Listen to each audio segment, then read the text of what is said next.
Então, Narciso,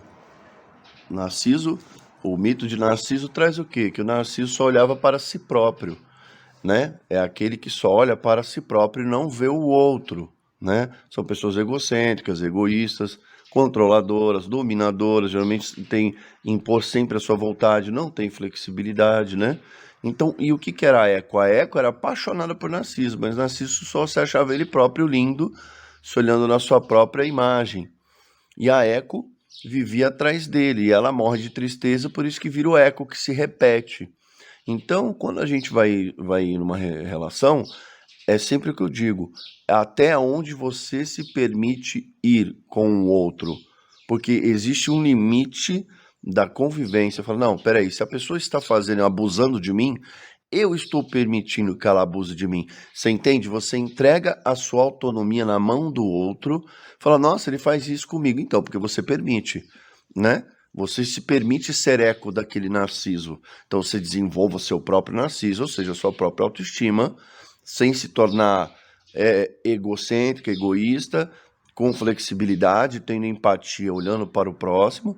E sempre lembre-se, os relacionamentos tóxicos e abusivos, eles só vão até onde você permite.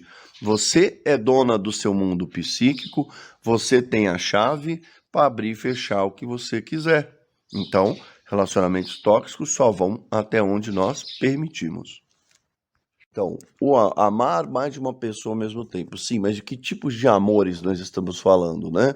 Eu posso amar uma pessoa que é uma amiga minha, amo amigos, eu amo eles, amo, quero conviver com eles, sim, quero cuidar deles, protegê-los, estar bem com eles, que a gente verdadeiramente ama alguém, a gente cuida daquilo e quer o bem daquela pessoa. Se for um amor, falando assim, monogâmico ou poligâmico, assim, a poligamia traz uma divisão energética e uma divisão psíquica, né? De uma coisa mais profunda, que vai contra a questão da integração de ânima e ânimos, né? Que seria a sua contraparte no masculino e a contraparte no feminino, né? Então, quando eu vejo assim numa visão, quando a pessoa faz essa projeção maciça de ânimos em várias pessoas, na verdade ela não está elaborando essa questão de ânimos dentro dela.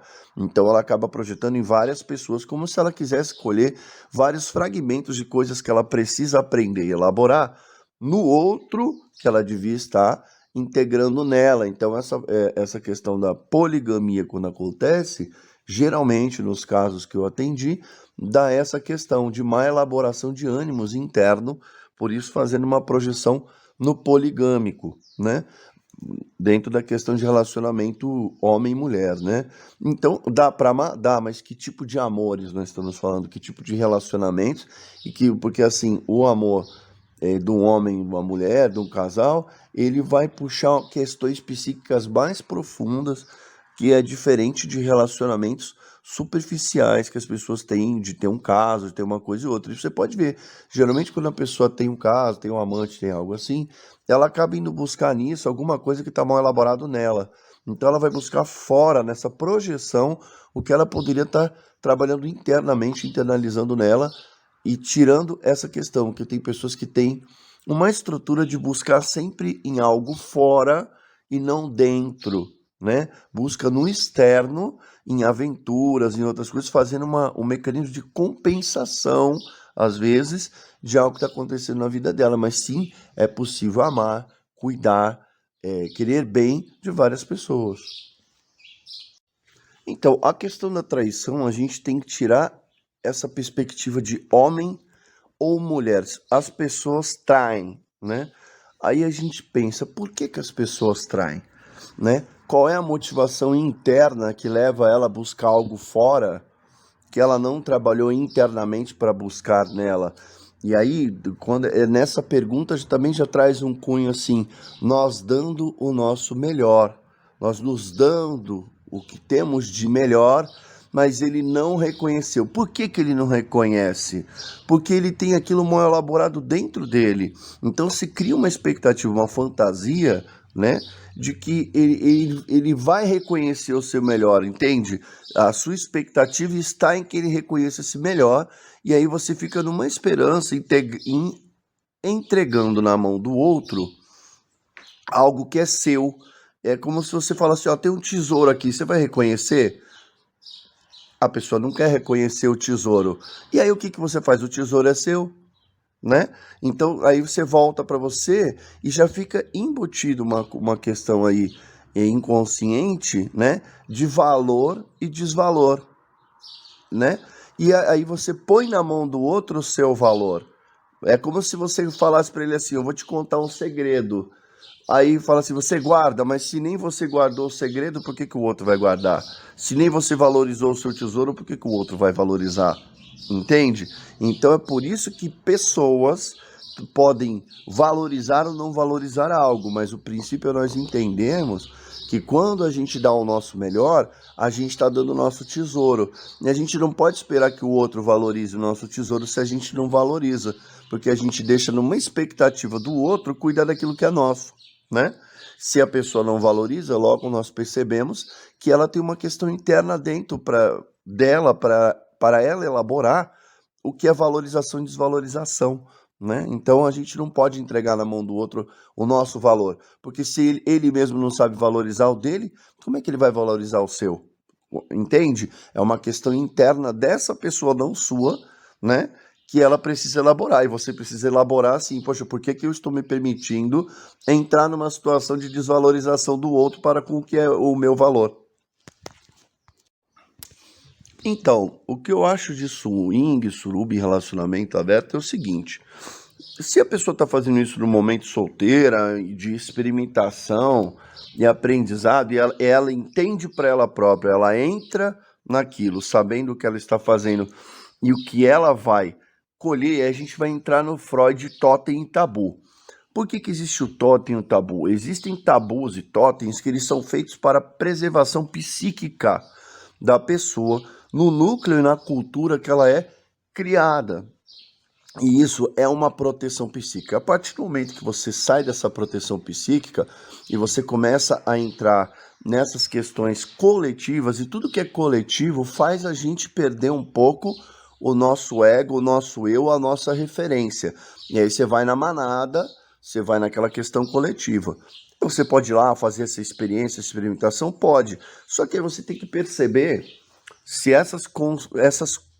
entrar em contato com tudo aquilo faz bem para você, te integra, te desintegra, te soma, te equilibra ou te desequilibra. O que a gente percebe de atendimentos que eu já fiz nessa questão, que tem pessoas que começam com isso muito bem, até casais vão, só que quando vai aprofundando, a maioria, eu não posso dizer todos, uma porcentagem grande se desequilibra e perde aquela referência da individualidade, da cumplicidade do casal, se cria uma ruptura ali e sempre fica alguma paranoia, algum resquício de traição e alguma coisa que a pessoa vai transgredindo esses tabus e essas proteções psíquicas que são estabelecidas de acordo com as vivências da cultura, e isso acaba meio que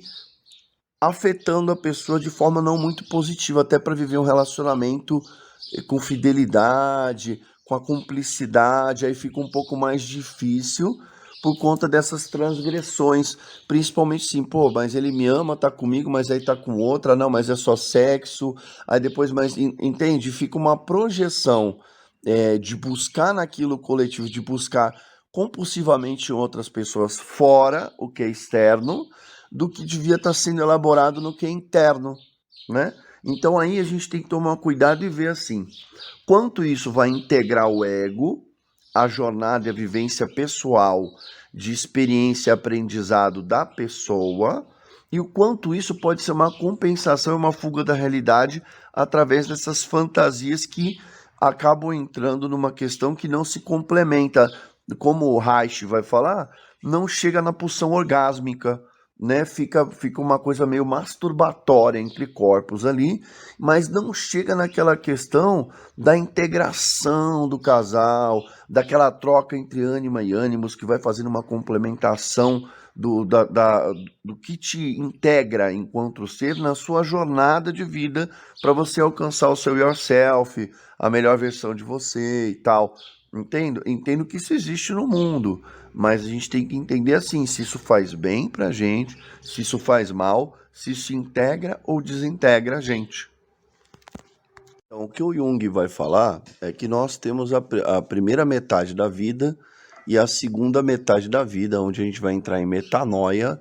E o que seria a metanoia? Seria quando você, na segunda metade da vida, vai conseguir começar a perceber o quanto o seu núcleo familiar, porque aí você vai ter mais maturidade, e aí as pessoas que conseguem elaborar bem isso, geralmente fazem terapia ou não, mas geralmente as pessoas que fazem terapia têm mais facilidade de entender e absorver isso, porque a família é o primeiro núcleo de referências que você tem, positivas e negativas, tipo um pai bom, uma mãe boa, um pai mau, uma mãe má, e independente dele ser bom ou mal, ele vai te trazer núcleos de referência de como lidar, de como conviver, de como se portar, de como as suas ações e reações no mundo, né? Eles são a primeira referência. Alguns pegam essa referência quando é positiva, fala, nossa, isso é bom, eu vou conservar, olha, isso aqui, sabe? Quando fala, pô, meu pai falava isso aqui, nossa, convivência ali, você tem essas referências. Vamos supor, aí você tem uma família de pais alcoólatras, tem crianças que acabam se tornando alcoólatras também, porque não conseguem renegar o objeto de amor, né? Aquele objeto de amor, ela não, eu amo, então vou ser igual. Outros não conseguem perceber, nossa, esse objeto de amor me ataca, me faz mal, mesmo ele me amando, ele não tem condição de se autopreservar. Então eu preciso me autopreservar. E ali é uma referência de núcleo familiar. Estou dando assim uma referência de núcleo familiar não saudável. E às vezes tem pessoas que têm um núcleo de referência familiar saudável e negam aquilo por uma própria tendência própria e buscam o contrário daquilo de referência saudável, né? Que diz, nossa, a família é tão boa e a pessoa é tão louca, a pessoa faz tanta coisa. Então, assim, vai muito da individualidade, de como ela absorve esses primeiros núcleos da vida, essas primeiras referências positivas e negativas, e como ela vai elaborar aquilo. Depois, na segunda metade da vida, a maioria das pessoas, né, não todas, mas muitas conseguem entender, olha, esse núcleo que eu tive ali foi assim. É bom para mim, não é bom para mim? Me integra, me alimenta ou não?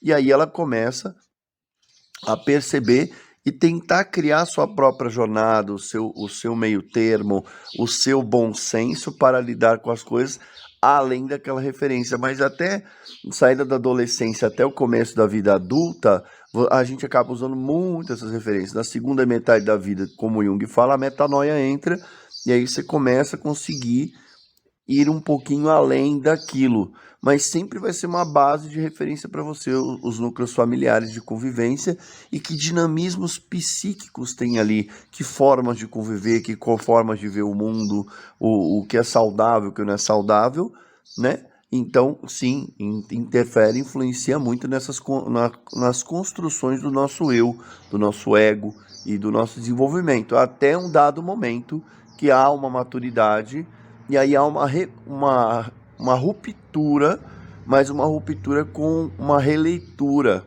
de bom senso. Você fala, não, mas eu tive experiência de vida, mas, né, porque essas referências da família, do próprio pai, da própria mãe, das próprias convivências, dos avós e tios e tal, elas vão até um ponto, porque você vai ter que, o seu ego, o seu eu vai ter que vivenciar, aprender por si próprio, né?